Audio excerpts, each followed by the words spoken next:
I guess there are many reasons since the manifesto was launched in the 70s up to today. We can say there are many reasons why science has not played a more active role in Africa, especially in development in Africa. But for us, we tackled it from a sort of communications point of view, trying to increase the bridges of communication between the scientific community and the public. And that is a complex issue in itself. For those who are scientists here, for those who work with scientists, you know how complex that is. And from my own perspective, I work in a communications department of a scientific organization. And the research would be done and the outcome would be wonderful and the recommendations are just awesome. But then after that, what you get is a report. The scientist publishes in the Lancet or whatever academic journal that is the most prestigious. And most of the time, that's where it ends. That's where the story ends. So for me, as I would be reading through and trying to do the report and make sure everything is typeset and properly, I'd be like, why can't this work get further than here? If you're talking about farmers in wherever who need, you found something new that they need to know about.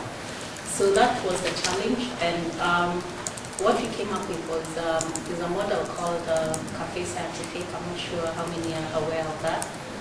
And the idea was to create an informal forum between scientists and members of the public, usually in a coffee house, in a informal setting, and have an expert ranging from agriculture, from health, from industry, from environment, talk to people about their work. And usually because of the informal setting, lots of questions, lots of discussions, lots of sometimes debates. Sometimes people do not agree with your work and the scientists will be like, okay, what's going on here?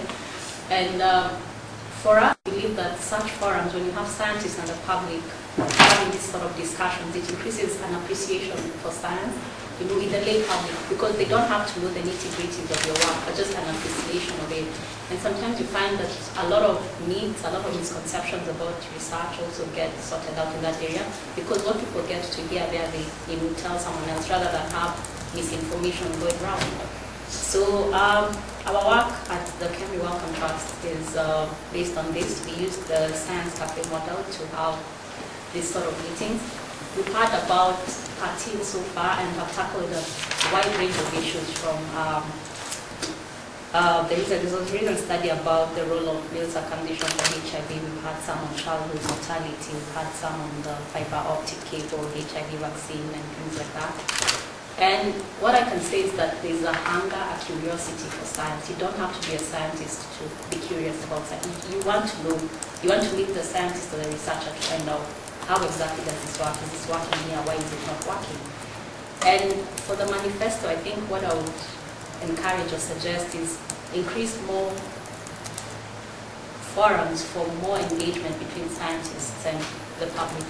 I think once you have a scientifically literate community, like public, they can push for more, even the policy aspect. They can, for example, let me give an example of the women's health science cafe we had, where the women were surprised to know about things like cervical cancer, the cost of the cervical cancer vaccine, and from that they can push the ministry or whoever is in charge of that to lower the cost in things like that in terms of health.